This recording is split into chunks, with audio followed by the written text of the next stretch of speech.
শুভ অন্নপ্রাশন। 7 বছর পর দুই বোনের দেখা হলো। কিছু মানুষের সর্দারি নিয়ে কি বলবো বুঝতে পারছি না, তোমরাই বলো তো বন্ধুরা।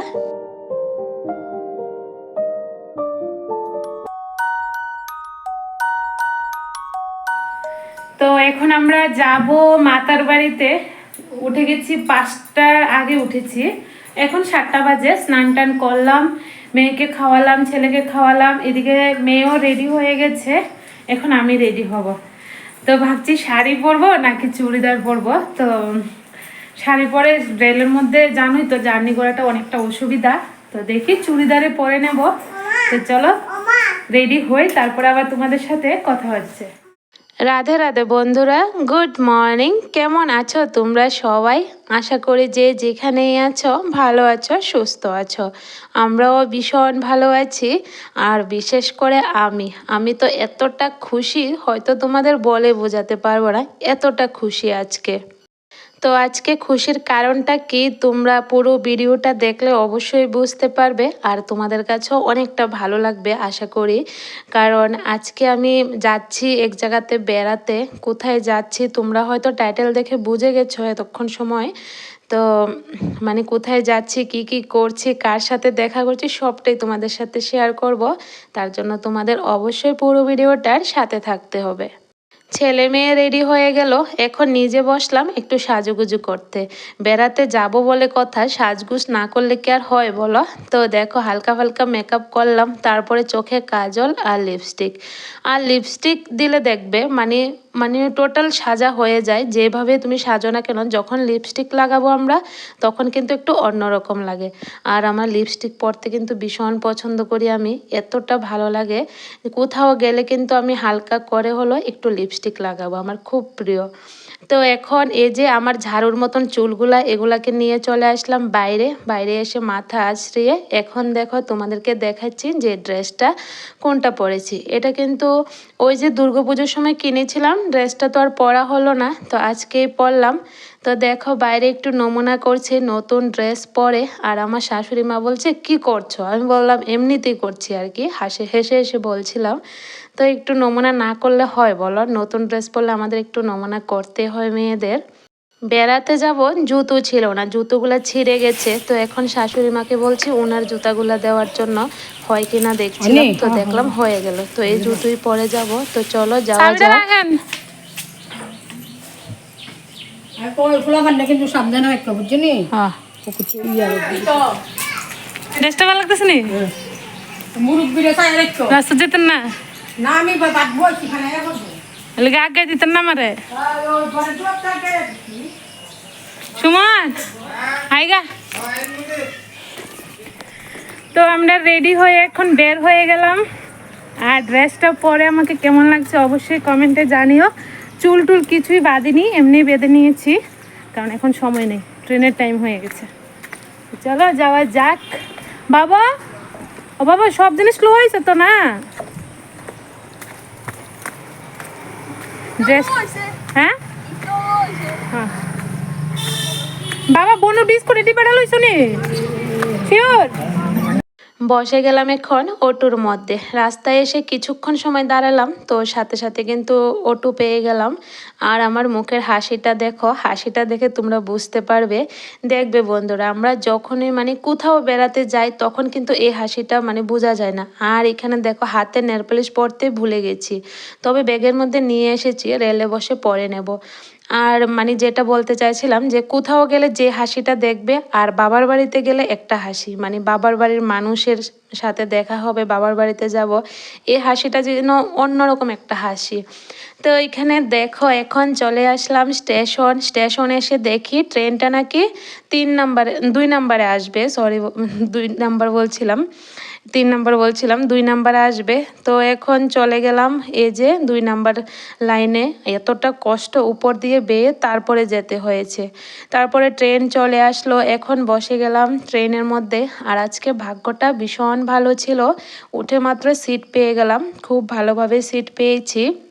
কখনো জানো তো ট্রেনে যেতে সিট পাই না, খুব কষ্ট করে কিন্তু একটা কি দুটো সিট পাই হয়তো, তবে মানে পাই না, বেশিরভাগই পাই না। তবে আজকে জানি না, ভাগ্যটা সত্যিই ভালো ছিল, একদম ভালোভাবে সিট পেয়ে গেলাম। আর গল্প করতে করতে সারাটা রাস্তা এনজয় করতে করতে গিয়েছি জানালার সাইডে বসে, খুব ভালো লাগছিল। দেখো বাইরের ভিউটা কতটা সুন্দর, তো তোমাদের সাথেও একটু শেয়ার করলাম যেহেতু বাইরের এত সুন্দর ভিউ। তো এখানে দেখো এখন আমি বসে আছি, প্রায় চলে এসেছি আগরতলার কাছাকাছি। এখন তো পুরো ট্রেন খালি হয়ে গেছে প্রায়, আগরতলার কাছাকাছি ট্রেন গেলে কিন্তু মানে মানুষ নেমে যায় আস্তে আস্তে করে। তো এখন প্রায় মানে ট্রেন খালি, তার জন্য একটু ভিডিও করলাম। ভিডিও করতে গেলেই আমার মেয়ের দুষ্টামি শুরু হয়, দেখো না কি করছে, ওকে ধরে রাখবো নাকি আমি ভিডিও করব কিছু বুঝতে পারছি না। তাও একটু কষ্ট করে করলাম, যাও করা হলো। এখন চলে আসলাম আগরতলা স্টেশন, এসে আমি কিছুই দেখতে পাচ্ছি না, এত রৌদ্র, ক্যামেরাতে কি উঠছে না উঠছে কিছুই বুঝতে পারছি না।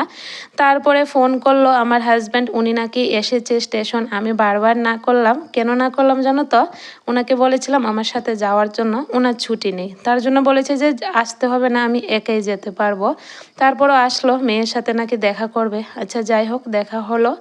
এখন চলে যাচ্ছি আবার 2 নাম্বার লাইনে, কারণ আমরা ট্রেনটা 1 নাম্বার লাইনে দাঁড়িয়েছিল, তো আমরা কিন্তু 2 নাম্বার লাইনে গিয়ে ট্রেনে উঠেছি।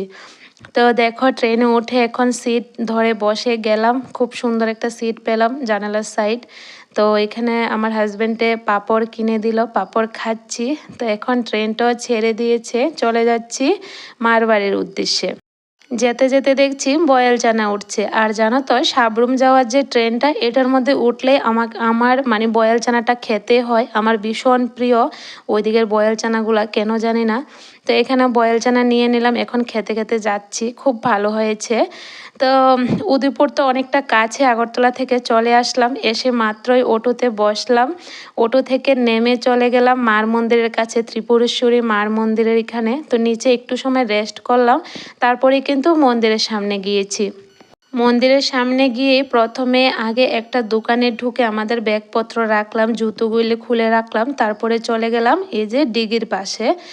তো জানো তো আমি যার অন্নপ্রাশনে গিয়েছি ওরা এখনো অবধি আসেনি, ওরা আসার আগে আমি মানে গিয়ে পৌঁছে গেছি ত্রিপুরেশ্বরী মন্দিরে, কারণ আমি তো ট্রেনে এসেছি, ওরা আসছে কিন্তু বাস করে, তার জন্য। তো এখানে দেখো গিয়ে এখন মানে দিঘির পাশে বসলাম অনেকটা সময়, তারপরে চিন্তা করছি যে কিভাবে ছেলে মেয়েকে স্নান করাবো, ওদের স্নান করাবো বলে কিন্তু নিয়ে গিয়েছিলাম। যাই হোক একটা ব্যবস্থা করলাম, করে দেখো এখন এই যে আমার ছেলে স্নান করছে। আর আমি উপর থেকে বলে দিচ্ছি জলে যাতে না নামে, ভয় লাগে জলে, ভীষণ জল তো আমার একটু ভয় লাগে, তার জন্য। আর এখানে মেয়েকেও স্নান করালাম। তো করতে করতে মানে আমার বাবাও চলে আসলো, ওরা সবাই চলে আসলো। বাবুকেও বলেছি এখানে স্নান করে নিতে, তো এখানে বাবুও স্নান করলো। আর এখানে দেখো মাছ কাসিম এগুলা না বেশি আসতে পারছে না, মানুষ যেহেতু স্নান করছে তার জন্য বেশি একটা আসতে পারছিল না। তারপরে একটুখানি তোমাদের সাথে দেখালাম যতটুকু দেখলাম। এখন বিস্কিট কিনে নিলাম, তো খাওয়ালাম মাছেদের। হাত মুখ ধুয়ে আর বাবু আমার ছেলে মেয়ে ওরা তো স্নান করলো, তারপরে চলে গেলাম পেয়ারার দোকানে। তো ভোগ নিয়ে নিলাম, ভোগ নিয়ে এখন চলে যাচ্ছি মন্দিরে। তো চলো যাওয়া যাক মায়ের মন্দিরে, পুজোটা দিই। আর মন্দিরের সামনে গিয়ে দেখি এত লম্বা লাইন, দেখো না কতটা লম্বা লাইন। তো বাবু তো লাইনে দাঁড়ায়নি, আমি আমার ছেলে দাঁড়িয়েছি, বাবু আমার মেয়েকে নিয়ে এক জায়গাতে ছিল। অনেক বছর পর জানো তো মা ত্রিপুরেশ্বরীর মন্দিরে গিয়েছি, খুব ভালো লাগছিল। তো চলো তোমাদেরকে বলি যে আজকে আমি কোথায় গিয়েছি, এটা আগে বলি। আসলে আমার যে কাকাতো বোন, ওর ছেলের অন্নপ্রাশন মা ত্রিপুরেশ্বরীর মন্দিরেই দেবে, তার জন্য কিন্তু আমরা গিয়েছি। তো আমি গিয়েছি মানে আমবাসা থেকে, আর ওরা এসেছে কিন্তু আমাদের বাবার বাড়ির এই সাইড থেকে, জোলাইবাড়ির সাইড থেকে, তার জন্য মানে এখনো অবধি ওদের সাথে এখনো দেখা হয়নি। পুজো দিয়ে শেষ করে মেয়েটার জন্য কিছু টিফিন কিনে ওকে এক জায়গাতে বসে খাওয়াচ্ছি। আমি আর কিছু খেলাম না, একটু পরে তো ভাত খাবো। তো বসে আছি, হঠাৎ করে দেখছি আমার বোন আসলো, আমার কাকাতো বোন। তো ওকে সাথে নিয়ে মানে একটু ভিডিও করছিলাম। অনেক বছর পর জানো তো বন্ধুরা দেখা হয়েছে, 7 বছর পর আমাদের দুই বোনের দেখা হলো। এখন হয়তো তোমরা বলতে পারো তোমরা কি মানে দেশ আলাদা না জায়গা আলাদা। আসলে মানে আমাদের বাড়ি এতটাও দূর নয় যে দেখা হয় না। এটা কিন্তু আমার বোনের মেয়ে, বড় মেয়ে। আর এখন যে অন্নপ্রাশন ওর ছেলে, মানে 6 মাস চলছে, তো ছেলের অন্নপ্রাশন হবে। তো কাছাকাছি বাড়ি, তারপরও দেখা হয় না। জানোই তো সংসার ধর্ম হয়ে গেলে আর বোনের আর দেখা হয়ে ওঠে না। ও বেরোতে পারে না, বাড়িতে গৃহস্থর কাজকর্ম থাকে, আর আমিও বেরোতে পারি না কারণ ছেলের পড়াশোনা থাকে। এবারে চলো তোমাদের বলি যে কিছু মানুষের সর্দার নিয়ে কি বলবো বুঝতে পারছি না, এটা কেন আজকে আমি বললাম। আসলে এখানে দেখো অন্নপ্রাশনের মানে মুখে অন্নটা দেবে কিন্তু মানে আবুর দাদু, আমার কাকু। তো কাকু কিন্তু জানে নিয়ম, কারণ সবাই জানে এখানে কিভাবে অন্ন খাওয়াতে হয়। তারপরও দেখো কতগুলা মানুষের যে শিখিয়ে দিচ্ছে কি বলবো। আর এটা দেখে আমার এত রাগ হচ্ছিল, এটা খাওয়া আগে ওটা খাওয়া আগে। আরে উনি তো জানে কোনটা খাওয়াবে, আপনাদেরকে শিখিয়ে দিতে হবে বলো? মানে আমাদের বাঙালিরা অনুষ্ঠানে দেখবে আমরা কিন্তু সব নিয়ম কারণ জানি, তারপরেও কিছু সর্দারি লোক আছে এসে আমাদের শিখিয়ে দেবে।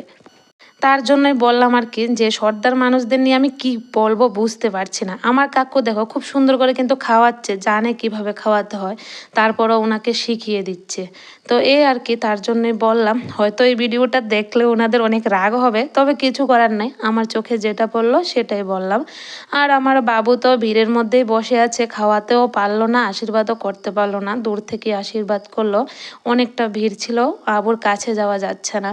তো দেখো বাইরের দৃশ্যটা একটু দেখালাম তোমাদেরকে, কতটা ভালো লাগছে। আর আমি গিফটে নিয়েছিলাম একটা বাথ টব, কি বলে এটাকে, স্নান করার জন্য, বুঝতে পারছি না, আচ্ছা যাই হোক যেটাই বলো। আর বাবু নিয়েছে মানে হাতের একটা কি বলে এটা, ওইটাও বুঝতে পারি না, রূপোর একটা চেনের মতন নিয়েছে। তো গিফট দিয়ে এখন চলে গেলাম হোটেলে ভাত খেতে। তো ভাত খেতে বসে গেলাম, অনেকটা খিদাও পেয়েছে, সকাল থেকে খালি পেট বললেও ভুল, টিফিন খেয়েছি ট্রেনের মধ্যে। তো এখন দেখো ভাতে রান্না কি কি ছিল সেটা বলি তোমাদেরকে। ডাল, বেগুনি, মাছের মাথা, মাছের ঝোল, মাংস, টক। তো এই ছিল। তো এখন বাবুর জন্য একটা পান কিনে নিলাম। আমার বাবু তো ব্যস্ত ছিল আমার মেয়েকে নিয়ে, মেয়ের সাথে ছাড়া কোথাও যাচ্ছে না, উনি খুব ভয় পাচ্ছে, সারাক্ষণ আমার মেয়ের সঙ্গে আছে। তো বাবুকে একটা পান দিয়ে বাবু পানটা খেয়ে রাস্তায় গিয়ে দাঁড়ালো গাড়ির জন্য, আর আমি এদিকে আমার বোনের সাথে বসে গল্প করছি। এখন সময় হয়ে গেল বাড়ি যাওয়ার। তো বাড়ি যাওয়ার জন্য রওনা দিয়ে দিলাম। ওরা তো বাসে করে চলে যাবে, তবে আমার কিন্তু বাসে করে আগরতলা যেতে হবে। তবে আজকে আর বাড়িতে যেতে পারবো না, আগরতলাতেই থাকবো। তো চলো আজকের ভিডিওটা এখানে শেষ করি। আগরতলা গিয়ে কিন্তু আমি আমার বান্ধবীর বাড়িতেই ছিলাম।